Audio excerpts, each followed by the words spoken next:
What's up, people? I am back for another video. Sorry, I couldn't do this video yesterday. I passed out early. I didn't realize how late it got, because I was doing other things, and by the time I was also tired too by the time. So, and I originally was gonna do this video this morning, but I had to get to work, so I couldn't do it. So I had to do it now. So I'm doing two videos. I'm doing this one, Final Destination 2 review. Then right after this, I'm reviewing Escape Plan, which is another Stallone movie I decided to review. And I figured to get those out the way because it's apparently a trilogy. I didn't even know. I thought there was only two. So I've seen the first, and I think I've seen the second. I could be wrong, but we're going to be reviewing those. I'm going to review the first one right after this. And then tomorrow, I'm going to review Equilibrium, which I cannot wait. I love Equilibrium is one of Christian, like, minus like Dark Knight. I would probably say Equilibrium might be my favorite movie of his. That movie, it's such an underrated movie. Just unfortunately, it was just in that Matrix era. So it just kind of got, it was just a Matrix clone. Yeah, because I think it came out like '02. So it was like around the time, it was in between that first Matrix and then like the Matrix sequels are about to come out. So it was just, unfortunately, it got fucking overshadowed. But it's a fucking awesome movie, so I can't wait to talk about that tomorrow. I'll probably watch that after I do my reviews. But before I get to that, Final Destination 2. I gotta say, I actually think I like this one more than the first one. I think maybe story-wise, the first one's a better movie, but I think this one is just funner. I think that the kills are great, but they still maintain that reality. Like Evans, who he was the dude who got killed by the ladders that you usually see in like apartment buildings in like the city. Like I thought that was fucking brutal. Like that drop ladder killer. I think the kid character's name is Tim. When he got crushed by the window, like it's all these kills are possible. You know, the only kill you can maybe say is a bit over the top is Rory's, but even then, it's still kind of plausible because it was an explosion that caused it. So, but like, yeah, the characters, the main character Kimberly's decent, you know, for the time. Not like I'm not expecting great actors in this. Ali Larter's back as Clear. I thought it was cool to see her back. So you at least had like one character from the previous movie. The only thing I'm not a big fan, and I'll get to it later.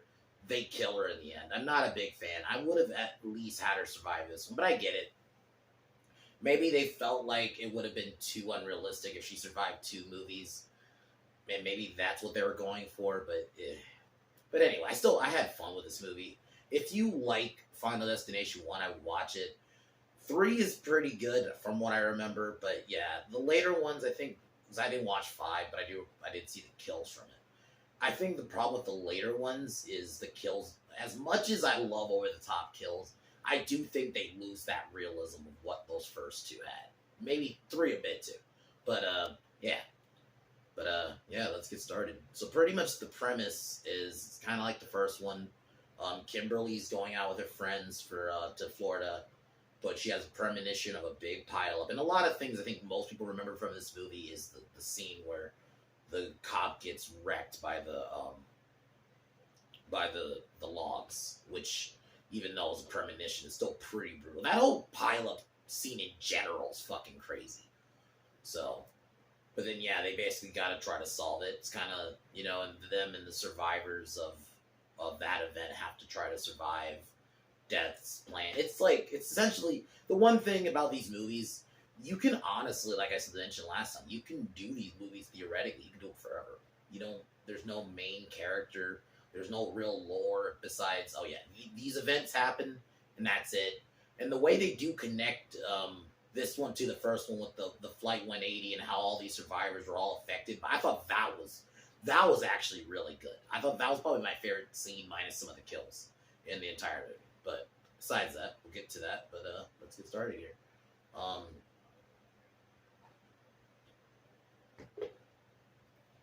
As usual. Cheers.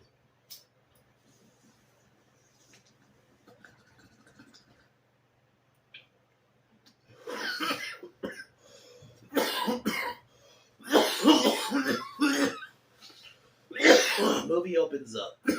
We meet. Sorry. Oh my god. Yeah, there you go. Sarah. Wrong name. wrong fucking name. I was thinking of something else. Kimberly, sorry, that's the main chick. We kind of are introduced to her. We meet her parents. My God. We meet her parents really quick. And, they're fine. And then we meet one of her friends. My God, I'm sorry. I'm sorry, guys. Okay, I'm back. Anyway. Yeah, we meet her friends. And they are getting ready to go to a trip to Daytona, Florida. And they're heading there. I will say this, like, with these movies, at least the first two, you're gonna always have, you have out some movies, like, you have your 80s, I would kind of like isms, like your 80s isms, or your things from, like, specifically 90s movies, like 90s isms. I think there's a lot of 2000s isms in this.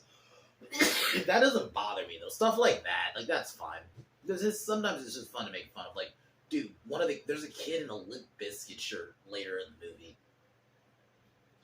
But, while they're on the trip, Kimberly has the premonition. She starts having, like, the bad signs. And then she has the premonition of the pileup, which, that whole sequence is fucking awesome. You could tell they had a bigger budget, because there's a couple, at least two, that I can think of, explosions in this. I think, whereas the first one, there's only one. The big plane explosion. I guess, technically, there kind of was two in the first, because of the teacher's house from the last movie. But yeah, you could definitely tell, though, like, the explosions even look a lot better, like, visually. Like, but yeah, that whole sequence was crazy. I thought it was honestly such a cool way to see, because with the plane death, you just kind of see, actually, no, I'm stupid. The plane death was pretty, like, if I'm comparing the two openings, the plane death was really done well, but this scene was just the way, I don't know. And it's not just because how crazy it is. I don't know. Maybe it's the cinematography, too, and everything about it. And then, yeah, that scenario, she dies, but then she gets back into reality. She starts, like, freaking out and tries to get the attention of Burke, who's the officer you kind of see behind her. And she tries to warn him about the incoming pileup, but he doesn't believe her. But then, in time, he manages to save her when the pileup does actually happen, but unfortunately, when he saves her, her friends ended up perishing in the explosion, which, yeah, crazy. But there was a few survivors. You had Rory, Eugene, I can't remember the pregnant mom's name, and then you have Nora, I think is the name. She's like she's like a chick. She's the chick in the pantsuit you see throughout the film. But yeah, those are like the only survivors you like have left. So kind of like the same theme from the last time. They get but they get questioned by police. They're let go. Evan, one of the other survivors, he's the first to go, and I'll admit his death seems pretty brutal. So what he starts doing is, I like the little bits of details they do set you up, like the way they set up the death. Like, you see him earlier drop some, like, I guess, leftover spaghetti, then he's making some food, and I do like in these movies the way they make you think, oh, how's he gonna die? I've always said that. They've always done that perfectly. Makes you like, okay, how are they gonna die this time? What's gonna get him? And they always have a fake out. They have like, oh, he's gonna die this way, or he's gonna die this way. But no, I think he ends up kind of causing a fire, and then he ends up having to climb out. He ends up climbing out because his house is starting to freak out. Because he initially gets his hand stuck in, like, the sink, and he pulls it out, and yeah, basically he's close to dying. So he climbs out of the house, he manages to make it, seemingly survives, but he ends up sliding on that spaghetti he threw out earlier, and then a drop ladder drops, and initially he thinks he survives, and yeah, it drops further through his face. It's pretty brutal. I remember watching that the first time and like, holy shit. I don't remember how young I was. I don't think I was that young when I watched these movies. Because I think I'd already been into horror by this point, by the time I watched them. So, but yeah, pretty brutal death. So Evan dies first. Then,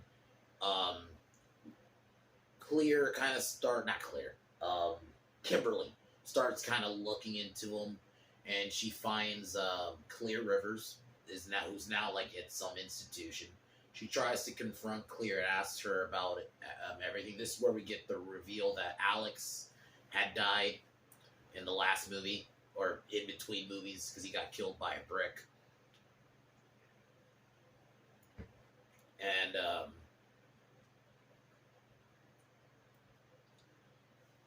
but Clear initially doesn't want to help because she mainly went there because she figured that was the best way to survive, is just be inside.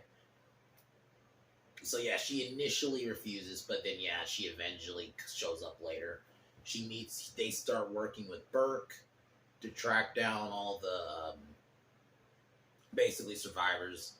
I think after this is where Tim's death, and I thought the way they set up his death was awesome because he's got a dentist appointment, and there's this fish tank, and there's I think electricity going off. There's so many ways, basically, and there's water dripping on a plug. It's so many ways they make you think, oh wait, is he gonna die this way? So, and I think they did that the best in this one. I haven't watched 3 in a while, so we'll see if 3 continues it. But yeah, but Tim manages to get out, but then he gets killed by a window, by a dropping window pane, and man, that was brutal. He gets folded. I remember holy shit. And it looks good. The effects and stuff look really good. The death, and that's the thing. Like I said, the deaths are still really plausible. Something like that could happen. A freak accident like that could happen where they're working on a window thing and they get loose and it drops on somebody. That's possible. So then Clear takes Burke and Kimberly to meet with William. That's the same autopsy guy you saw in the last movie. Tony Todd's character. I'm happy they brought him back, even if it was just for this movie. I'm always down to see Tony Todd, and just in general, he plays a good character actor. He's believable in the scene. The way he also talks about how you ruined Death's plan, and that basically Death is working its way backwards. I like that, how they kind of change it up. So the remaining survivors try to get all the other survivors together and tell them about what's going on. But Eugene, the black dude, he's the most skeptical of them. And then I think so Burke realizes that this woman who also survived is gonna have a baby. They think she's basically gonna be the key to their survival. So Burke has that woman get arrested, but then she's about to have a baby, so they gotta let her go. But while this is happening, I think they're at Burke's apartment. I could be wrong. Eugene, and then a mom. I don't remember her name. Sorry. They leave because they don't believe the story. And while this happens, yeah, that woman gets caught in a hook because now they're coming in premonitions, and Kimberly realizes what's happening, and they try to stop it, but yeah, that woman gets killed. She gets decapitated. So then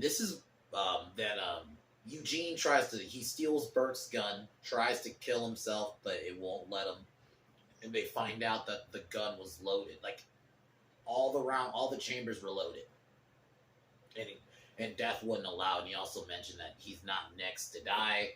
Then they get in the car, and this is where probably like I said, one of my favorite scenes.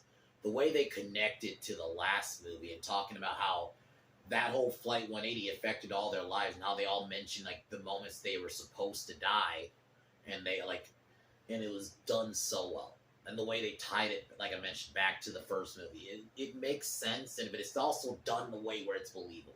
Because there's some times where they try to connect something to a previous movie and it just comes off force. It actually feels natural here. So, but they end up getting in an accident and nearly dying. But Eugene gets because they crashed in a kind of a construction thing. He ends up getting impaled. And while this happens, Rory, a bunch of crazy shit start happening.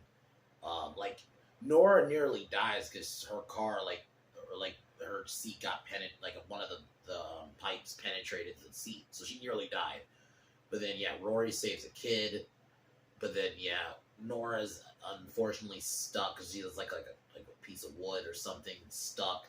So she's stuck in the car, and she basically tells them, like, the other group, yeah, y'all can go to help, because the woman's about to have the baby.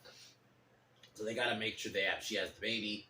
But while this is happening, one of the firefighters tries to use the jaws of life, but they end up having the airbag off, and it kills Nora because it pushes her back and basically into the pipe. Yeah, that death's pretty. Like, see, like that could happen. Like, it's believable. And then Rory gets killed because she drops like a cigarette or a cigar, which causes a fire, and then an explosion, and like a piece of, like, I'm just gonna say debris, cuts him in half. It was pretty brutal. Like, I think that was like the only one where you can say that was a bit much, but it's still somewhat possible. So I do like that they still keep it like realistic like that. But don't be wrong, I'm fine with like over the top deaths in the later ones. Don't be wrong, like I like that shit. This on like a visual aspect that is cool to watch. But I do like that like little bit of like, okay, that could actually happen, you know.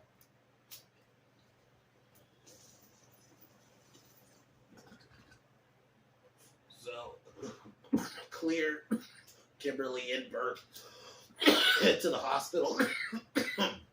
But Eugene's also there, and he's nearly being killed, like, because he's like in an IV, and the IV's basically trying to kill him. But they managed to make sure the baby's alive, and seemingly everything is fine. But when Clear goes to check, I think on Eugene, the room explodes, which kills Clear. Which I'm gonna be honest, I don't think I'm a fan of that. And maybe it's just because I like Ali Larter in this role, especially in this movie. I liked her in the first one, but I really liked her in this movie. And I would have maybe, okay, if you're going to kill her, I would have been fine maybe doing it in the third one. I don't know if they thought maybe it would have just been better because it would have been too unrealistic, like for her to survive two, like killing sprees, like, crazy death scenarios in two movies. So maybe they thought like it was good, but I also just feel like it was maybe do it in a better way. I think the other problem was the execution of it. It just, she goes to check and it, boom, she's dead. It's just like, I would have maybe, and I'm not saying she needed, like, because obviously this isn't like that kind of franchise. Yeah, you're not saying she needs like some heroic death or something, but I would have maybe just not it be so quick. Oh, she's gone. I would have, I don't know. Maybe like she gets impaled on something and she has a little bit of like, she's like bleeding out, but she has a little bit of life left. Like, I think it should have been something like that if you're going to kill. I just felt like just blowing her up was a bit like, oh, okay. But not clear. After that, Kimberly thinks that things could still go wrong, so she maybe figures, because she realized, like, these little hands, like, they're bloody hands, and she realizes it's her, so she thinks the best thing to do is to kind of basically kill herself to stop this, but Burke manages to save her, and that doctor she thought the whole time was, like, basically trying to kill the baby, it turns out was actually saving her, and, things seem fine, and I guess, like, I think like a month or so later, she's having dinner with a family, but her son Brian, that's the boy Rory saved. I guess that boy was supposed to die that day, and when the boy goes to check on lunch, boom! And I'm not gonna lie, that was on it. I remember even now that kind of still got me. It's like, holy shit! Now it's like it wasn't a little kid, but it was a kid. And that's how they ended. And he goes out, because you even see like his arm fucking fly into shot. It's like, holy shit! I gotta give it to him. Like, that's pretty ballsy. But I from the looks of it, he's probably like teenager, like 14, 15. But yeah, that's still crazy. It's like, but yeah, Final Destination 2 was fun. I really like it. I'm not a fan of them killing Clear. Maybe they could have done it better, and maybe the death could have worked if they had killed her in a different way. I felt like she just dies. It's just, I'm not a fan of that. Like, oh, she just dies. She just, like, not just dies, she, like, blows up. And that's, I don't know, maybe I feel like that's not a good way to send off a character unless they're a villain. Like, that's, like, the way you kill off a villain. like a main character like that. I don't know. And I'm not saying every main character always has to have like a big send off, but like I don't know. But overall, I still really like this movie. It's a fun one. The kills are great. They maintain that somewhat realism. The characters are pretty fun.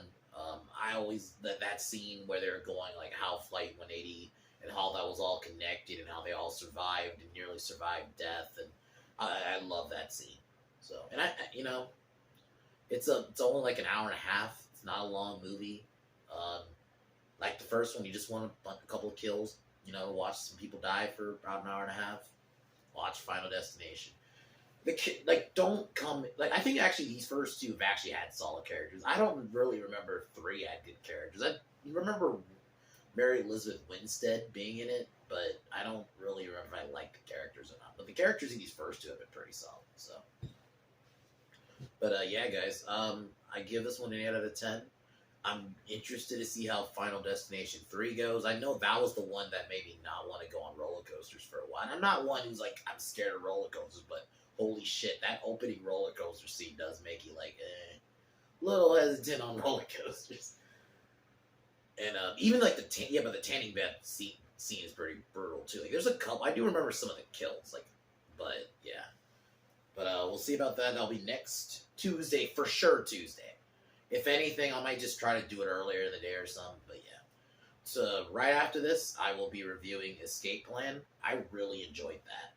It was a simple action flick. I like the whole premise of him basically testing out maximum prisons. And Jim Caviezel's an awesome villain. I actually really enjoyed it. It felt like an action movie that would have come out in the 90s. And that's what it. And Arnold Schwarzenegger, them working together, that was the one thing. It's unfortunate we didn't get a movie with them in their prime, but we finally kind of get them in a movie together, just them two. It's yeah, they're in Expendables, but that's a big group movie. In this, there's just 2 of them. So, but yeah, I really enjoyed it. So we'll be talking about that right after this. So I'm not gonna do an outro. I'm just gonna take one more hit and end it.